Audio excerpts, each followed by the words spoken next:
दोस्तों, आप लोगों का मेरे चैनल यहाँ क्लासेस में स्वागत है। और आज की इस वीडियो में हम जानेंगे कि अधातु और धातु क्या होता है। इसके साथ ही उपधातु के बारे में भी जानेंगे और हम लोग अधातु और धातु में अंतर जानेंगे, जो कि परीक्षा की दृष्टिकोण से बहुत ही महत्वपूर्ण टॉपिक है। इस प्रकार का जो क्वेश्चन है ना, ये लॉन्ग में पूछ लिया जाता है 4 से 5 नंबर में। तो आज का जो ये सेशन है ना, बहुत ही मजेदार होने वाला है, इसलिए सेशन को एंड तक देखिएगा। यदि आप हमारे चैनल पर नए हैं ना, तो वीडियो को लाइक करना मत भूलिएगा और चैनल को जरूर से जरूर सब्सक्राइब करिएगा। चलिए हम लोग बिना किसी देर की सीधे टॉपिक पर आते हैं। हमारा जो टॉपिक है वह है हमारा केमिस्ट्री का दूसरा लेसन है। दूसरा लेसन है धातु, अधातु तथा उपधातु है। और तीसरा लेसन है धातु, अधातु तथा उपधातु। सॉरी, धातु, अधातु तथा उपधातु।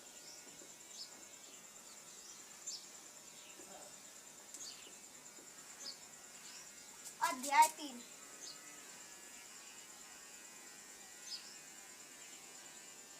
पहले हम लोग ये जानेंगे कि धातु हम लोग किसे कहते हैं। पहले सुनिए आप लोग, धातु किसे कहते हैं। धातुएं वे तत्व, धातुएं होती हैं एक तत्व, एक प्रकार के होते हैं। तो हम लोग इस प्रकार बोलेंगे, वे तत्व जो इलेक्ट्रॉन को त्याग करके क्या बनाते हैं, धनायन बनाने की प्रवृत्ति रखती है, यानी क्षमता रखती है, उन्हें हम लोग क्या कहते हैं, धातु कहते हैं। ये बहुत लोग ऐसे बोलते हैं धातुएं वे होती हैं जो विद्युत तथा ऊष्मा की सुचालक होती हैं। भाई मैं मान रहा हूँ ये है, लेकिन इनकी तो विशेषताएं वो हो जाएंगी ना। लेकिन जो धातु का सही तरह से परिभाषा उस तरह से आप लिखेंगे बोर्ड परीक्षा में, तो नंबर आपको कम मिलेगा। लेकिन आप इस तरह से लिखेंगे जिस तरह से मैं आपको बता रहा हूँ कि धातुएं वे तत्व हैं जो इलेक्ट्रॉनों को त्याग करके धनायन बनाने की प्रवृत्ति रखती है। तो इससे एग्जामिनर समझ जाएगा कि जो लड़का है ना वो पढ़ने में तेज है, तो आपको वह पूरा में से पूरा नंबर देगा।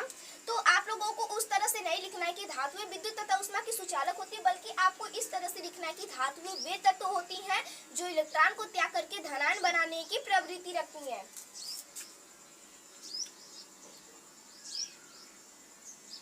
इसी को हम लोग कहते हैं मेटल।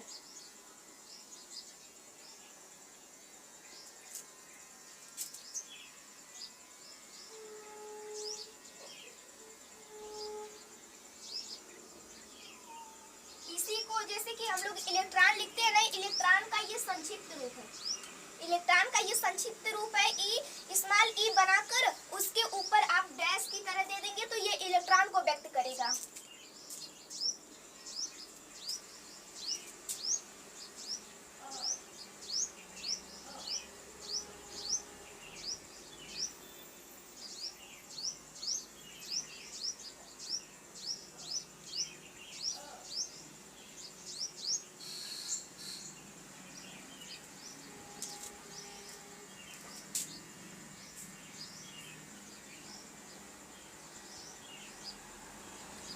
पूछेगी कि सर प्रवृत्ति यानी क्या होता है, तो प्रवृत्ति यानी होता है क्षमता।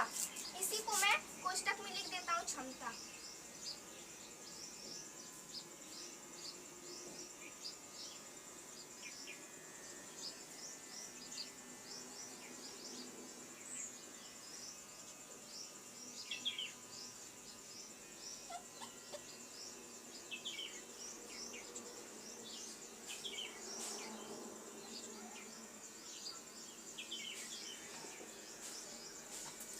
बिल्कुल इसी तरह लिखना है। देखिए एक बार मैं आपको फिर से समझा दे रहा हूँ।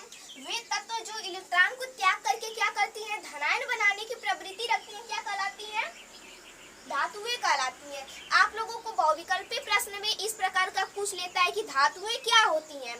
देखिए तो ये क्या धनायन बना रही है ना, तो इस प्रकार हम कह सकते हैं कि धातुएं जो होती हैं वे धनावेशित होती हैं। क्या होती हैं, धनावेशित होती हैं। इस पॉइंट को आप लोग अपनी नोट पर नोट कर लीजिएगा।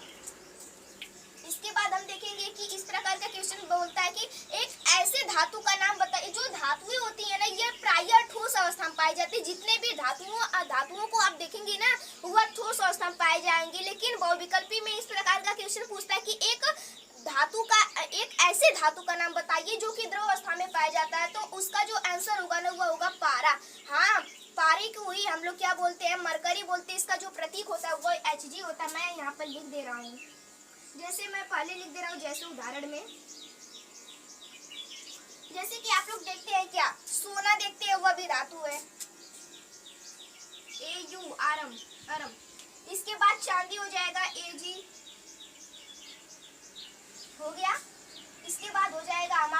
सोडियम, इसके बाद हो जाएगा पोटेशियम, मैग्नीशियम, कैल्शियम आदि। इन सभी जो है ना ये धातु है। इसके बाद यहाँ पर मैं एक पॉइंट आप लोगों को बताना चाह रहा हूँ, फिर से रिपीट कर रहा हूँ कि एक ऐसे धातु का नाम बताइए जो कि द्रव अवस्था में पाया जाता है। तो उसका आंसर होगा क्या? पारा। पारे को ही हम लोग क्या कहते हैं? पारे को ही हम लोग क्या कहते हैं? पारे को मरकरी कहते हैं।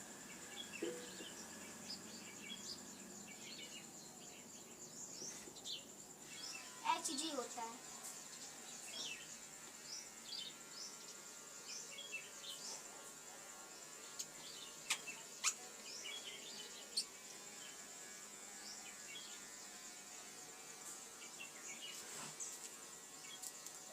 इसके बाद हमारा आएगा, हमारा तो धातु से जितने भी संबंधित टॉपिक थे उसे मैंने खत्म कर दिया। अब हम लोग अधातु की ओर बढ़े रहे। अधातु किसे कहते हैं?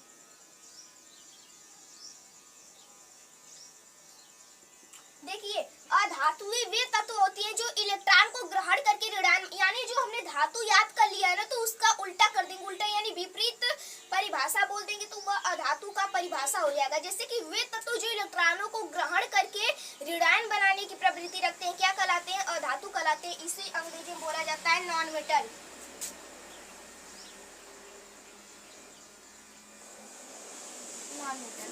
इसके बाद अधातु किसे कहते हैं? मैं यह भी लिख दे रहा हूँ कि आप लोगों को कोई दिक्कत ना हो।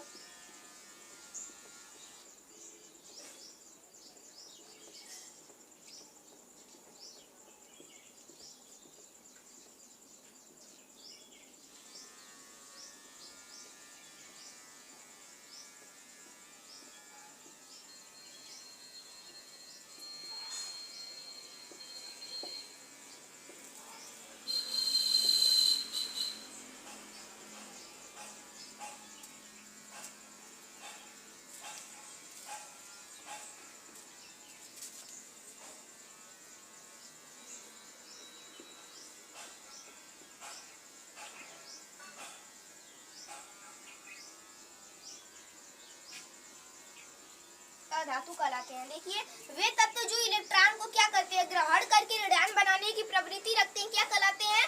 अधातु कहलाते हैं। इसी का उल्टा हो जाएगा, हम जैसे में लिख दे रहे हैं। जैसे में हमारा क्या हो जाएगा? जैसे कि नाइट्रोजन हो जाएगा, कार्बन हो जाएगा और ब्रोमीन हो जाएगा, और क्या हो जाएगा? कैल्शियम हो जाएगा, अरे क्लोरीन हो जाएगा आदि। और यहाँ से एक और क्वेश्चन बनता है कि अधातुएं क्या होती है? वह ऋणावेशित होती है। याद रखिएगा कि जो धातुएं होती है वो धनावेशित होती है, लेकिन अधातुएं जो होती है वह क्या होती है?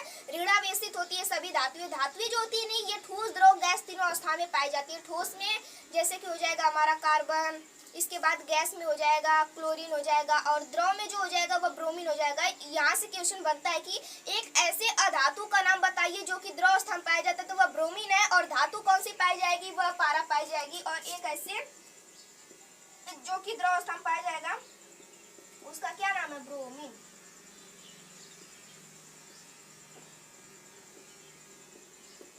याद रखिएगा कि एक ऐसे अधातु का नाम बताइए जो कि द्रव अवस्था में पाया जाता है, उसे हम लोग क्या कहते हैं? ब्रोमीन कहते हैं।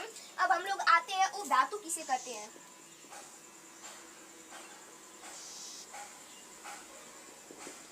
उपधातु वे तत्व जो धातु तथा अधातु दोनों के गुणों को प्रदर्शित करती है। यानी उपधातु यानी धातु भी रहेगी और अधातु भी रहेगी, दोनों का इसमें मिक्सर यानी दोनों का मिश्रण पाया जाएगा, उसे हम लोग क्या कहते हैं? उपधातु कहते हैं।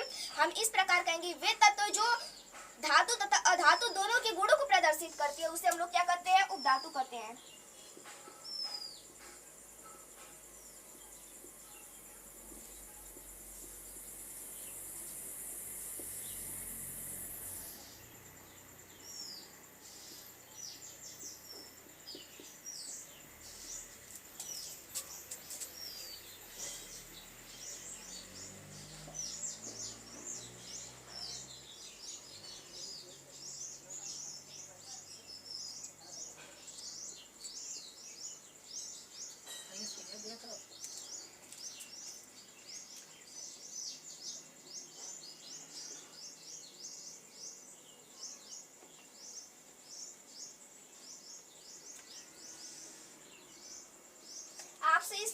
क्वेश्चन पूछेगा कि उपधातु किसे कहते हैं, तो आप बोलेंगे वे तत्व जो सामान्य रूप से अधातु तथा धातु दोनों के गुणों को व्यक्त करती हैं उन्हें हम लोग क्या कहते हैं, उपधातु कहते हैं। उपधातु में केवल दो ही नाम है, एक है एंटीमनी, एक है बिस्मिथ। केवल दो ही उपधातु पाई जाती हैं जो कि आपको याद रखना है, कभी कभार क्वेश्चन में पूछ देता है। इसी को आर्सेनिक, एंटीमनी, बिस्मिथ, इन्हीं सबका दोबारा नाम है, जैसे कि एंटीमनी, बिस्मिथ।